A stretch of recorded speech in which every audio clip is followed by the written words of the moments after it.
What if the reason you're exhausted isn't your life, but the way you're living it?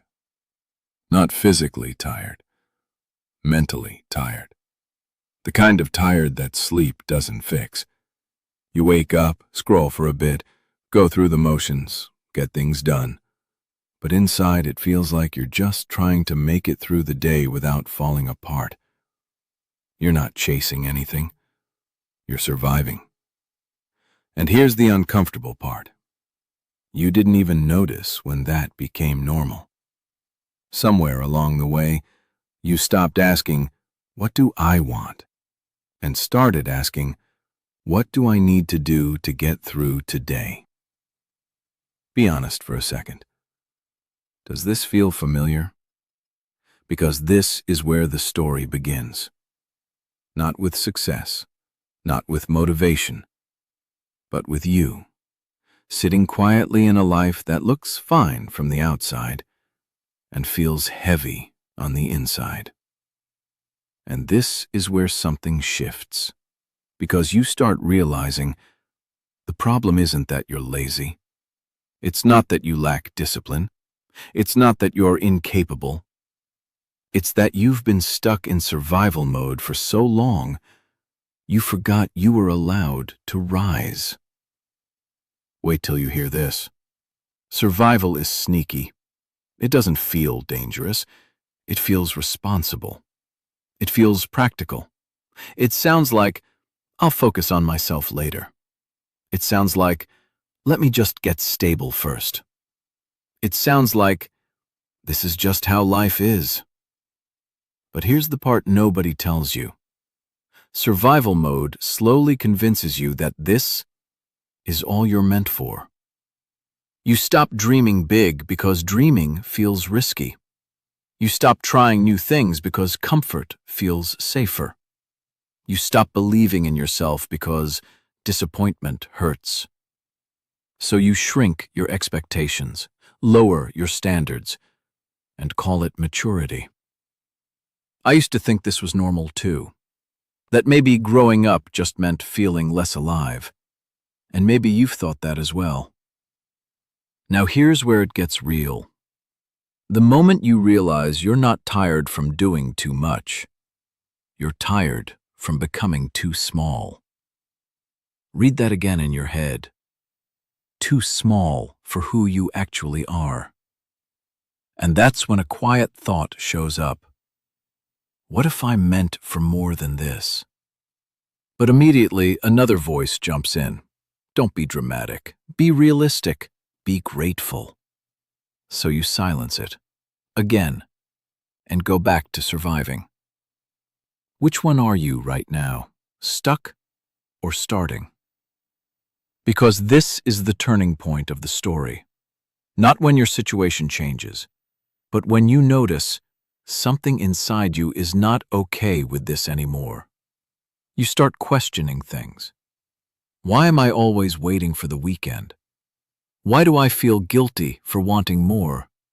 Why do I feel restless, even when nothing is wrong? And the answer is uncomfortable. You're not living, you're maintaining. And maintenance is not the same as growth.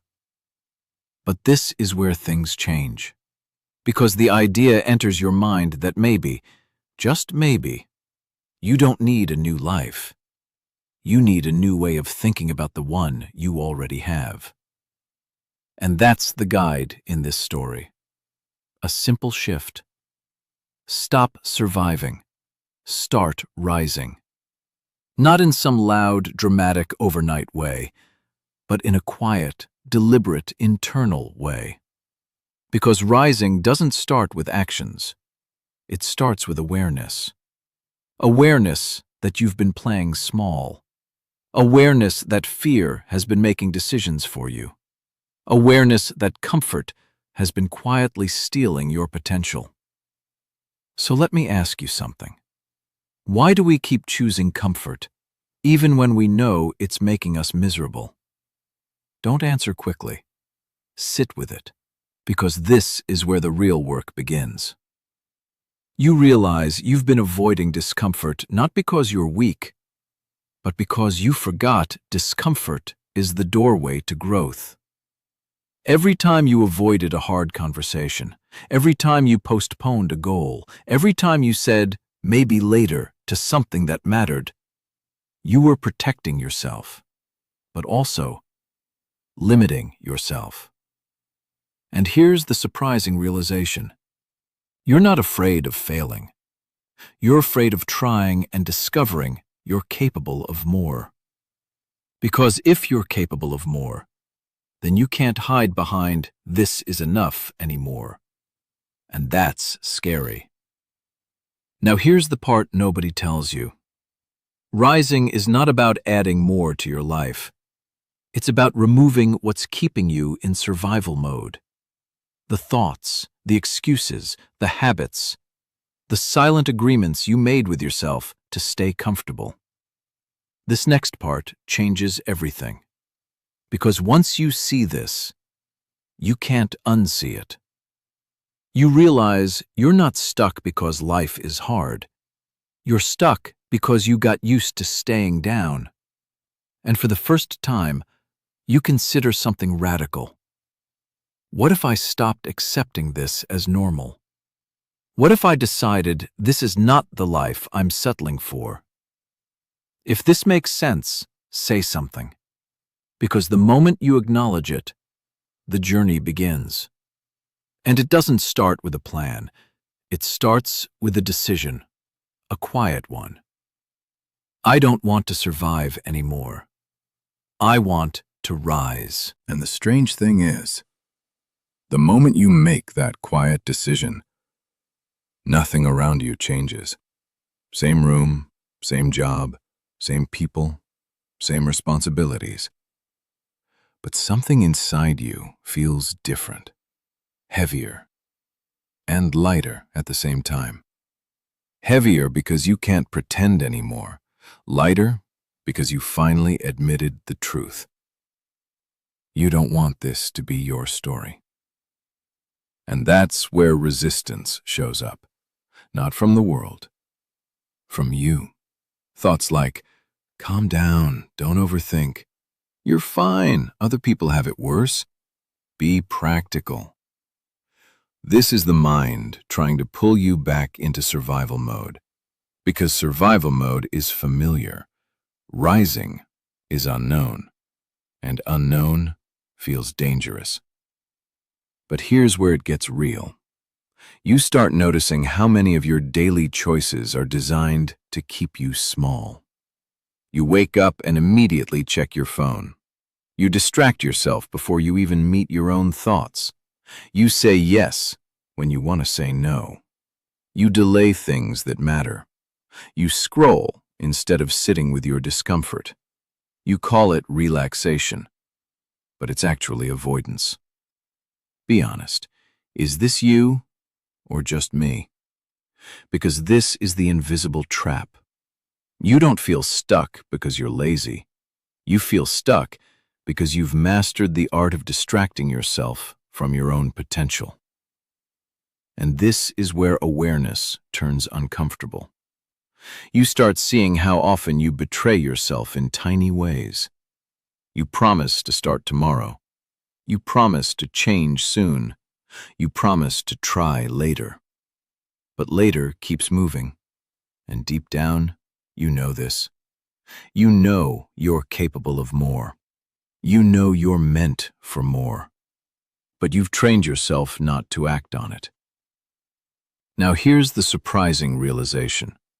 The problem is not motivation. The problem is identity. You still see yourself as someone who is trying to get through life, not someone who is building a life. And that subtle difference changes everything. Because when you're trying to get through life, you look for comfort. When you're building a life, you look for growth. And growth is uncomfortable. This next part changes everything. You realize rising is not about doing more. It's about becoming someone who expects more from themselves. Not harshly, not angrily, but respectfully. like you finally believe you're worth the effort. And that's when a quiet thought hits you. What if I've been underestimating myself for years? Think about it for a second. How many times did you shrink your dreams to fit your current situation? How many times did you say, "That's not for people like me"? How many times did you decide something was too hard before even trying? You didn't fail. You never even gave yourself the chance. And that's when the emotional shift begins. You stop blaming circumstances. You stop blaming time. You stop blaming luck. And you start asking a different question. What would someone who is rising do right now? Not next year, not next month, right now. And the answer is rarely dramatic. It's small, uncomfortable, honest. Maybe it's sitting in silence for 10 minutes instead of scrolling. Maybe it's saying no to something draining. Maybe it's starting that thing you've postponed for months. Maybe it's admitting you're unhappy instead of pretending you're fine. These tiny actions feel insignificant, but they are not, because they signal something powerful to your mind. I am not surviving anymore. I am taking control. Why do we keep doing what's easy, even when we know it's costing us our future? Sit with that. Because rising begins when you stop negotiating with comfort and start negotiating with your potential. You begin noticing patterns. You see how fear disguised itself as practicality, how procrastination disguised itself as patience, how comfort disguised itself as peace. And suddenly, you feel something you haven't felt in a long time. Restlessness. Not the anxious kind, the awakening kind. The kind that says, I can't go back to how I was.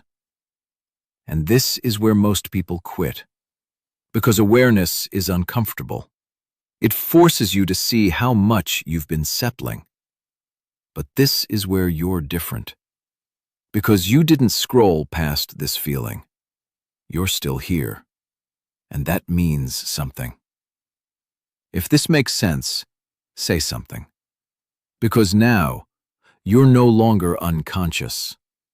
You're aware. And awareness is the first step from surviving to rising. And once you're aware, you can't unsee it. You start noticing how often you choose what's familiar over what's meaningful, how often you trade long-term peace for short-term comfort. And the strangest part, nobody else notices. You still look the same on the outside, but inside, you're having a quiet revolution. You start catching yourself mid-habit, mid-excuse, mid-distraction. You're about to open an app, and you pause. You're about to say, I'll do it later, and you hear it.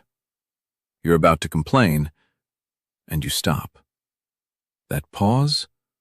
That's new. That's powerful. That's the space where rising begins. Because for the first time, you're not running on autopilot. You're choosing. And choosing is uncomfortable when you're not used to it, because now you're responsible. You can't blame the day. You can't blame your mood. You can't blame your past. You see clearly that most of your stuckness was built from small, repeated choices, not big failures, small surrenders.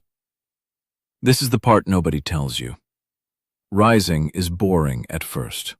It's not dramatic. It's not motivational music and big speeches. It's quiet discipline. It's doing the thing you said you would do when you don't feel like it. It's turning off the noise. It's sitting with yourself without escaping. And that feels strange, almost uncomfortable, because you realize how rarely you actually sit with your own thoughts. I used to think I was broken because of this. because silence felt heavy. But silence is where you finally meet yourself. And what you find there might surprise you. You're not lazy. You're not incapable. You're tired. Tired from constantly fighting yourself. Tired from pretending you're fine. Tired from living a life that doesn't feel aligned.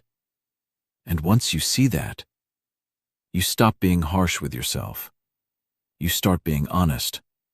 And honesty is the fuel for rising. You admit things like, I don't like where I am. I've been avoiding change. I've been scared to try. That honesty hurts a little, but it also frees you, because now you're dealing with truth, not excuses. And here's where it shifts again. You stop asking, what should I do with my life? And start asking, who do I need to become? Because doing follows being, not the other way around. You don't rise by adding more tasks. You rise by upgrading your standards. Your standard for how you spend time. Your standard for how you talk to yourself. Your standard for what you tolerate from others. And this is subtle, but powerful. You start saying no without guilt. You start protecting your energy like it's valuable. You start realizing that rising sometimes means disappointing people who benefited from your old version. Be honest. Does this feel familiar? Because growth is lonely before it becomes powerful. You may feel slightly disconnected from people who are still surviving, not because you think you're better, but because you're thinking differently. You're no longer okay with just getting by. You want clarity, direction, purpose, and that changes how you show up.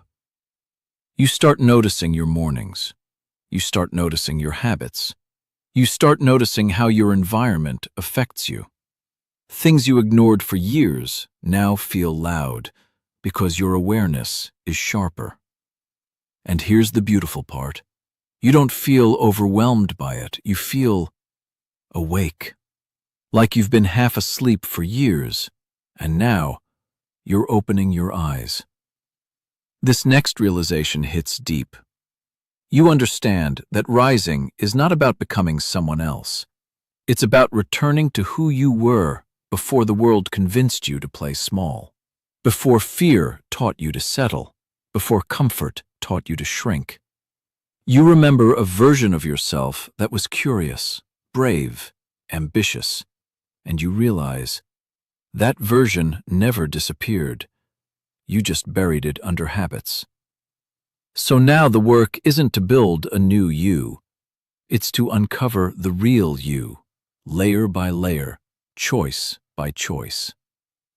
And you start feeling something unfamiliar. Respect for yourself.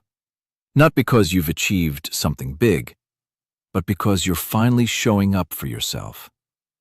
Which one are you right now? Stuck or starting? Because this is the exact moment the shift happens.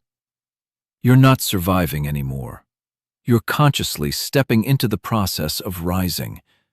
And the best part? You're just getting started. And now, you notice something you didn't expect. Life didn't suddenly become easier, but you became steadier. The problems are still there, the responsibilities, the uncertainty. But you're not reacting the same way. You're responding. There's space between what happens and how you handle it.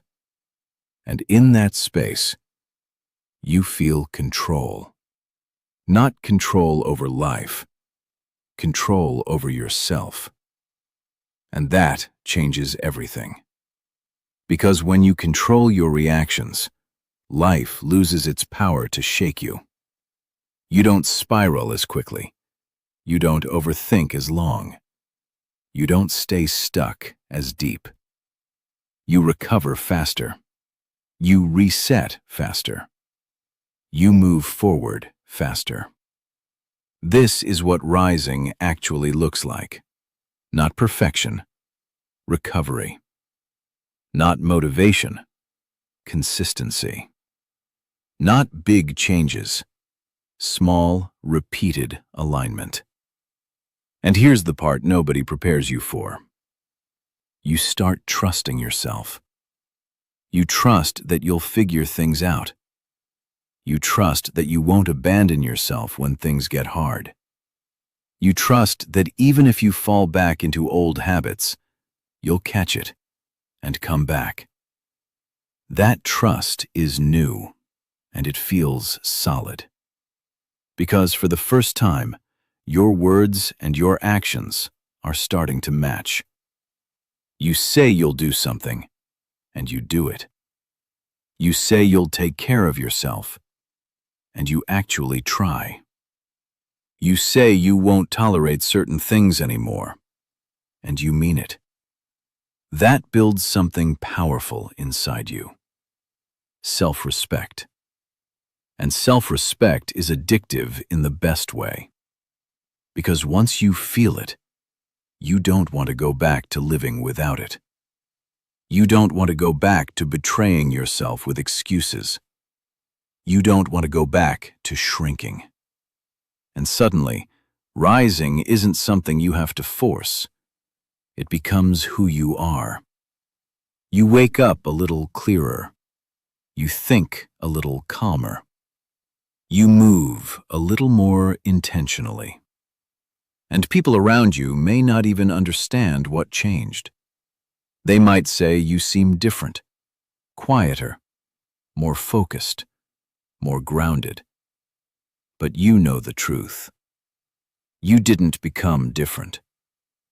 You became aligned. Aligned with your thoughts. Aligned with your actions. Aligned with who you actually want to be. So why does this keep happening? Why do so many people stay in survival mode for years without realizing there's another way to live? Because surviving is loud. Rising is quiet. Surviving looks busy. Rising looks simple. Surviving feels urgent. Rising feels intentional. And most people mistake noise for progress. You don't anymore. You're starting to understand that peace is progress. Clarity is progress. Control is progress. And the most powerful part? You're not chasing a dramatic transformation. You're building a stable one. One that lasts. One that doesn't collapse when motivation disappears. Because it's built on awareness, on honesty, on small choices made daily. And now, when you look back at the version of you that felt stuck, you don't feel shame. You feel compassion. Because that version of you was doing the best they could with the awareness they had. But this version knows better. So it does better. That's rising. Not becoming someone new. Becoming someone conscious. Someone present. Someone in control. And the beautiful thing is, you're still at the beginning. Because rising isn't a destination.